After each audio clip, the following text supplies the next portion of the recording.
नमस्कार। नमस्कार मित्रों। मेरा नाम जगदीश सिंह, जैसा कि आप जानते ही हैं, और ये हमारे मित्र हैं सुनील जी, सुनील यादव। शायद मैंने आपको इनका पूरा नाम नहीं बताया था, तो सुनील यादव जी हैं हमारे साथ। और आज का विषय विशेष है क्योंकि कुछ प्रजातियों के बारे में हम आपसे डिस्कस करना चाहते हैं। और मैं प्रजाति क्यों कह रहा हूँ, क्योंकि ये वाकई में प्रजाति ही हो गए हैं। ये इंसानों से अलग हो चुके हैं, इनकी विचारधाराएं अलग हो चुकी हैं, इनकी सोच अलग हो चुकी है। जैसा ये एग्जिस्टेंस में होना चाहिए इन लोगों को, वैसे अब ये नहीं रहे हैं।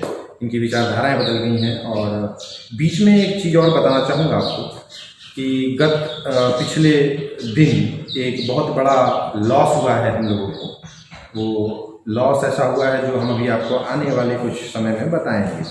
तो वो संबंधित है, किसी व्यक्ति विशेष से ही संबंधित है। तो फिलहाल आज का जो टॉपिक है वो है नेताओं को होना कैसा चाहिए और हैं वो कैसे। तो सुनील जी, आपसे एक प्रश्न है कि आपने भी बचपन में ऐसे ऐसे लोगों को देखा होगा, बड़े होते हुए भी देखा होगा, परिवर्तन आप लोगों के विचारों में देखे होंगे, या फिर किस तरीके के ये लोग अब हो चुके हैं। तो मैं नेता की बात कर रहा हूँ। तो अब आपके नज़रिए में नेता होना कैसा चाहिए और ये लोग हैं कैसे, कुछ बताइए। सबसे पहली चीज़ तो मैं अपने दर्शकों को बता दूं कि आज का जो हमारा डिस्कशन है, हाँ जी, भले ही उसका विषय नेता है, लेकिन मैं आपको बता दूं कि ये किसी पर्टिकुलर पार्टी से रिलेटेड, किसी पर्टिकुलर नेता से संबंधित ये पूरा डिस्कशन नहीं है। अच्छा, ये कहना भी गलत नहीं होगा नेता कम अभिनेता, जैसे डेबिट कम क्रेडिट कार्ड, वैसा ही हम आएंगे उस बिंदु पर भी आएंगे। तो अभी मैं ये कह रहा हूँ कि अभी जो हम लोग डिस्कशन इस पूरे टॉपिक में रखेंगे, ऐसा नहीं कि नेता पहले ही बोल दिया गया तो आप ये समझ जाइए कि हम बायस्ड हैं और किसी एक पर्टिकुलर पार्टी को या किसी एक पर्टिकुलर नेता को रिप्रेजेंट करेंगे। तभी मैंने प्रजातियां बोला। हाँ बिल्कुल, तो ऐसा बिल्कुल भी नहीं है। हम लोग यहाँ पर जो नेता की एक्चुअल परिभाषा है, उस परिभाषा को थोड़ा सा और इलेबोरेट करने की कोशिश करें। जी जी। बचपन में एक पोयम थी। हाँ। पोयम था कि इंसाफ की डगर पे बच्चों दिखाओ चल के, ये देश है तुम्हारा नेता तुम्ही हो कल के। जब बचपन में ये पोयम मैं पढ़ता था जी, तो मेरे रोंगटे खड़े हो जाते थे। कवि की क्या शानदार कल्पना है एक नेता को लेकर के। देश का, किसी भी देश का, किसी भी लोकतांत्रिक देश का नेता एक रिप्रेजेंटेटिव होता है जी, अपने लोगों का रिप्रेजेंटेटिव। लोग उसको फॉलो करते हैं। लोग उसको फॉलो करते हैं। नेता शब्द जो है वो एक ऐसे कह सकते हैं कि ये कमाई जाने वाली एक उपाधि है, ना कि किसी को भी कोई दल में शामिल हो गया, चुनाव लड़ लिया तो हम उसको नेता कहना शुरू करते हैं। पहले तो हमें ये सुधार करना होगा कि अगर कोई भी व्यक्ति वास्तव में नेता कहलाने का लायक हो तो ही हम उसको नेता कहें, पहली चीज। क्योंकि हर एक व्यक्ति के अंदर ये गुण नहीं होता कि वो नेता कहला सके जी। ठीक, अगर वो अपने यूथ के लिए, अपने कंस्टिट्यूएंसी के लिए, अपने देश के लिए, अपने प्रदेश के लिए कोई मिसाल बनता है, तब जाकर के हम उसे नेता कहें। अन्यथा नेता कहना अपने आप में एक कह सकते हैं कि एक भद्दे मजाक जैसा है। आज के युग में, आज के परिवेश को देखते हुए एक छोटा सा जोक याद आ रहा है, मैं बता दूं आपको। जी बताइए। गधों की एक मीटिंग चल रही थी। अच्छा। उस गधे की मीटिंग में एक गधे ने दूसरे गधे को डांटते हुए बोला कि चुपचाप बैठ जाओ, तुम नेता बन रहे हो। उस गधे को बुरा इस बात का नहीं लगा कि दूसरे गधे ने उसको डांटा है नेता, बल्कि बुरा इस बात का लगा क्योंकि उसने उसे नेता कहा, क्योंकि वो आज के परिवेश का गधा, वो आज का परिवेश का गधा। जी जी, सत्य वचन है। तो वहीं ये जो शब्द है, कितना महान शब्द है नेता। आप इसको ऐसे समझ सकते हैं कि इतिहास में नेता सिर्फ एक व्यक्ति को कहा गया है, और वो है हमारे नेताजी सुभाष चंद्र बोस जी। क्या आज के समय में जितने भी नेता हैं उनके अंदर सुभाष जैसी पर्सनालिटी, सुभाष जैसा व्यक्तित्व, सुभाष जैसा चरित्र, सुभाष जैसा शौर्य अगर है तो आप उसे नेता कहिए, अगर नहीं है तो फिर इस शब्द को अपमानित करने से बचाइए। आज के नेता तो वैसे हैं जैसे खाली लोटे में एक ईंटा डाल के बजने वाले, सिर्फ बजते हैं भाई साहब, अंदर कुछ होता नहीं। बिल्कुल बाहर से तो कुछ वैसे भी नहीं है उनके। बिल्कुल बिल्कुल। तो आज मैं तो जितना देख पाया हूँ वो यही देख पाया हूँ कि बजते ज़्यादा है, होता बहुत कुछ कम है ना। तो गंभीर जो लोग होते हैं वो कम बोलते हैं। बिल्कुल पहले के नेताओं में गंभीरता थी। बिल्कुल leadership is a quality in which the person takes the people with them, अपने साथ ले करके चलता है। बिल्कुल। पर ऐसा आज एग्जिस्टेंस में नहीं। जैसे ही कोई चुनाव जीतता है, चाहे वो विधायक हो या सांसद हो, गाड़ी में बैठा, एसी गाड़ी में बैठा और अपना लहराते हुए गाड़ी को चलता है। ऐसा लगता है जैसे सड़क पे चलने वाले लोग कीड़े मकोड़े हैं। वो समझ रहा है, ऐसा ही समझ रहा है। ये बहुत गलत व्यवस्था बनती जा रही है। जी ये बात तो है। और मैंने ये भी देखा है कि लोग कितने मूर्ख होते जा रहे हैं। लोग एक क्षण अंधे हो करके फॉलो कर रहे हैं, जबकि उन्हें पता है कि मेरा नेता जो है वो इस लायक नहीं है कि हम उसको फॉलो कर सकें। अच्छा, ऑप्शन क्या देते हैं कि ये तो अच्छे नहीं है पर इनसे कोई और अच्छा नहीं, ऑप्शन नहीं है हमारे पास, तो ये तो कोई बात नहीं होती। बिल्कुल बिल्कुल। बुरा है तो कम बुरे को चुनिए, तो इससे आपका अच्छा कैसे होगा, ये नहीं समझ में आता। बिल्कुल बिल्कुल बिल्कुल। तो आगे की बात जो है वो तो एक चीज और है इसमें कि अगर कोई व्यक्ति नेता कहलाना चाहता है, अच्छा ऐसा नहीं है कि आज के समय में जितने भी नेता हैं वो नेता कहलाने योग्य नहीं है। ऐसा भी नहीं। आज के समय में भी ऐसे बहुत से लोग हैं जो वास्तव में नेता कहलाने योग्य हैं। आप सोशल साइट्स पे भी या समाचारों में भी कभी कभी दिखाया जाता है कि फला दल के ये विधायक रहे हैं, 3 बार विधायक रह चुके हैं, 4 बार विधायक रह चुके हैं, लेकिन अभी भी झोपड़ी के आवास में रहते हैं। जौनपुर के एक विधायक या सांसद है, मुझे नाम नहीं याद आ रहा है, उनके बारे में कहा गया था कि ये 5 बार सांसद रहे हैं और उनके पास चलने के लिए एक गाड़ी तक नहीं है। तो ऐसे भी नेता आज के समय में हैं जो देश सेवा या अपने लोगों की सेवा को ही मुख्य उद्देश्य मानते हैं। लेकिन वहीं कुछ दूसरे नेता भी हैं जो गाड़ी वाले नेता हैं, स्कॉर्पियो वाले नेता है, सफारी वाले नेता है, जिनका लोगों से कोई मतलब नहीं है, वो अपने ही धन को बढ़ते जा रहे हैं। बिल्कुल बिल्कुल। एक संवाददाता ने एक नेता से पूछा कि अच्छा ये बताइए कि जीतने के बाद आपका पहला काम क्या होगा। जी, उसका सीधा सीधा जवाब था, जीतने के बाद मेरा पहला काम होगा जितना मेरा नुकसान हुआ है उसकी भरपाई। क्या बात, क्या विचार है ऐसे नेताओं के लिए। एक बार हाथ उठाकर आप ताली बजा सकते हैं क्योंकि आपके पास कुछ भी नहीं है।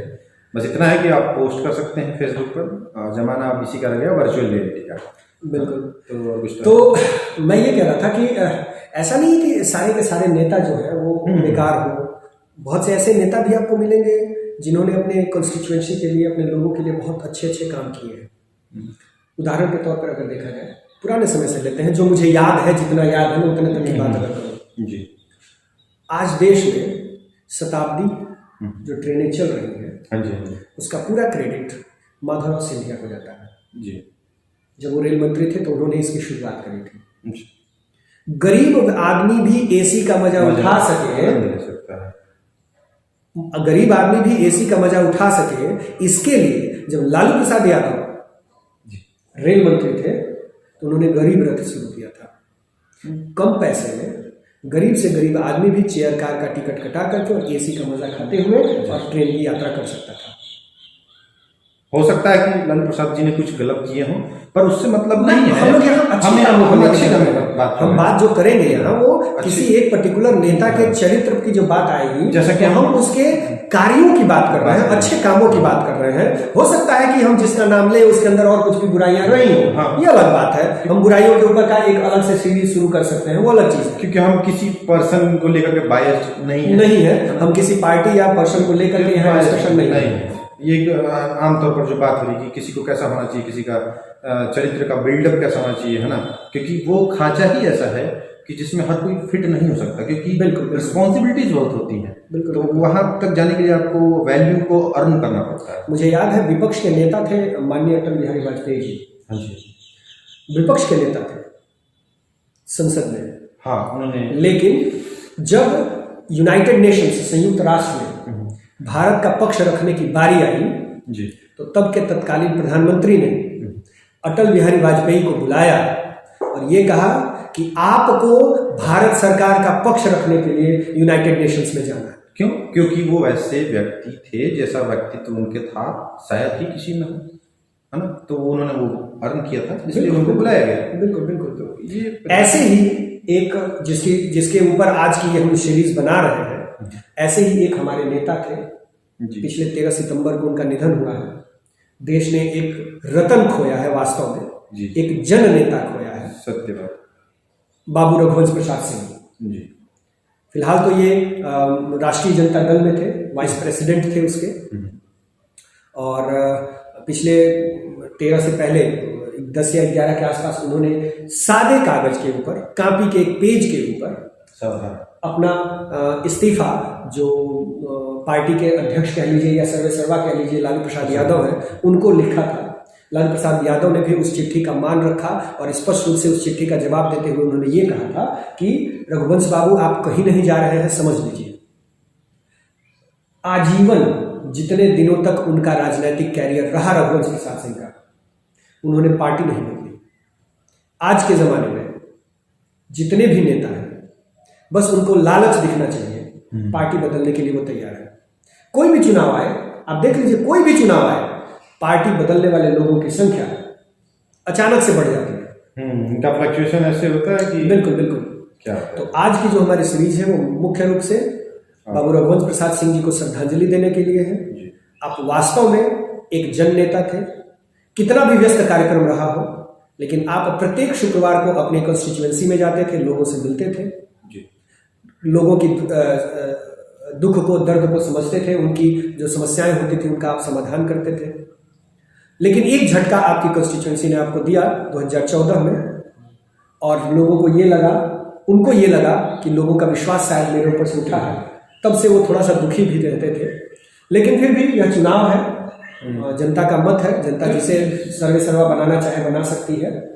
और आज लॉकडाउन, कोरोना के लॉकडाउन की सिचुएशन में भारत सरकार जिस एक योजना ने मजबूती प्रदान की, लोगों को रोजगार मुहैया कराया, लोगों को भोजन मुहैया कराया, उस मनरेगा की शुरुआत करने वाले यही बाबू रघुवंश प्रसाद सिंह जी थे, जिन्होंने यूपीए के शासनकाल में, जब ये ग्रामीण विकास मंत्रालय संभाल रहे थे, उस दौरान इन्होंने मनरेगा की शुरुआत करी थी। और मनरेगा की शुरुआत की वजह से ही आज गांव-गांव तक 100 दिन का कम से कम 100 दिन का रोजगार लोगों को मिलता है और उनकी आजीविका चल रही है। तो ये इनका जो कॉन्सेप्चुअलाइजेशन था मनरेगा का, ये रघुवंश बाबू जी का ही दिया हुआ था, और ये योजना बहुत ही अच्छी रही, जो कि अभी भी चल रही है।